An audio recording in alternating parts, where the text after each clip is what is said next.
அவரகம் அதிமுகவில் இன்னொரு பிளவா என்று கருதக்கூடிய அளவுக்கு அதிமுகவின் முன்னாள் அமைச்சர் மற்றும் கோபிச்செட்டிப்பாளையத்தின் சட்டமன்ற உறுப்பினர் செங்கோட்டையன் நாளை மறுதினம் செய்தியாளர்களை சந்திக்க போவதாக கூறியிருக்கிறார். இந்த சூழ்நிலையில் இன்று அவர் செய்தியாளர்களுக்கு அளித்த பேட்டியில் தொண்டர்களின் மனநிலையையும் உணர்வுகளையும் நாம் பிரதிபலிக்கும் வகையில் எனது பேட்டி இருக்கும் என்ற கருத்தையும் கூறியிருக்கிறார். இதனால் அவர் அதிமுகவில் இருந்து விலகுகிறாரா அல்லது அதிமுகவில் அனைத்து அணிகளும் ஓரணியில் இணைய வேண்டும் என்று வலியுறுத்தப் போகிறாரா என்ற கேள்வி எழுந்திருக்கிறது.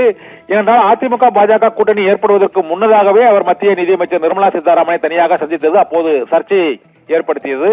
இந்த சூழ்நிலையில் இப்போது தமிழகத்தை காப்போம் மக்களை மீட்போம் என்று அதிமுக பொதுச் செயலாளர் எடப்பாடி பழனிசாமி தொடர்ந்து மேற்கொண்டு வரக்கூடிய அந்த சுற்றுப்பயணத்திலும் செங்கோட்டையன் பங்கேற்காத நிலையில் இன்று அவர் மீண்டும் தொண்டர்களின் உணர்வை பிரதிபலிக்கும் வகையில் நான் மனதிலிருந்து பேச உள்ளேன் என்று அவர் பேட்டி அளித்திருக்கிறார். இதனால் நாளை மறுதினம் செங்கோட்டையன் என்ன அறிவிப்பை வெளியிடப் போகிறார் என்ற கேள்வி எழுந்திருக்கிறது.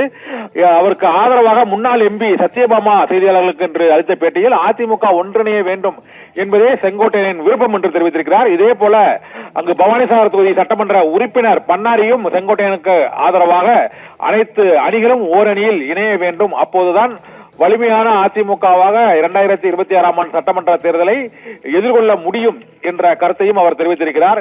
இதனால் செங்கோட்டையனுக்கு ஆதரவாளர்கள் தொடர்ந்து இரண்டாவது நாளாக கோபிச்செட்டிப்பாளையத்தில் ஆலோசனையில் ஈடுபட்டு வருகிறார்கள். இந்த ஆலோசனையின் மூலமாக எடப்பாடி பழனிசாமிக்கு புதிய நெருக்கடி ஏற்பட்டிருக்கிறது. ஏற்கனவே அந்த அணியில் டிடிவி தினகரன் அணி, ஓபிஎஸ் அணி, சசிகலா அணி என பல்வேறு அணிகள், புகழேந்தி அணி என 4 அணிகள் இருக்கக்கூடிய சூழ்நிலையில் 5வது அணியாக செங்கோட்டையனும் இந்த ஐபிஎஸ்க்கு எதிராக போர்க்கொடி உயர்த்தி இருப்பது பெரும் சர்ச்சையையும் தொண்டர்களிடையே குழப்பத்தையும் ஏற்படுத்தி இருக்கிறது. செங்கோட்டையன் முதலில் எடப்பாடி பழனிசாமிக்கு எதிர்ப்பு தெரிவித்தது.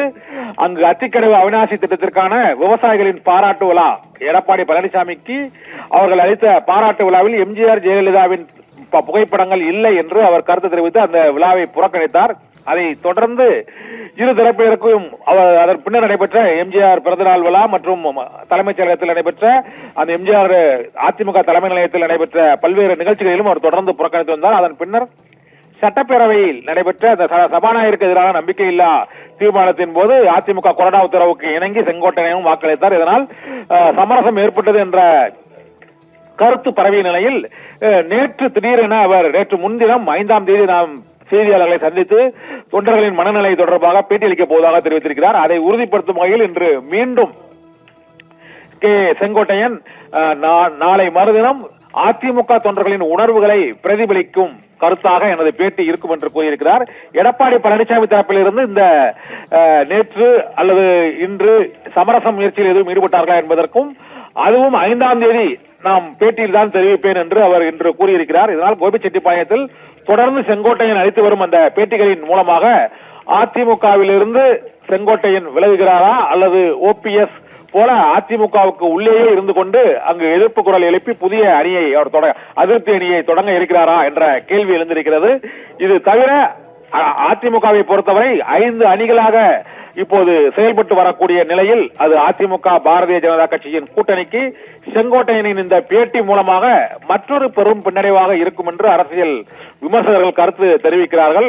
இதனால் நாளை மறுதினம் செங்கோட்டையன் அளிக்கும் பேட்டியில் அதிமுக பாஜக கூட்டணியில் ஒரு புதிய பூகம்பம் வெடிக்க இருக்கிறதா அல்லது புஸ்வாரமாக போகுமா என்பது நாளை மறுதினம் தெரிய வரும். ஆபரகம், தகவலுக்கு நன்றி கண்ணன்.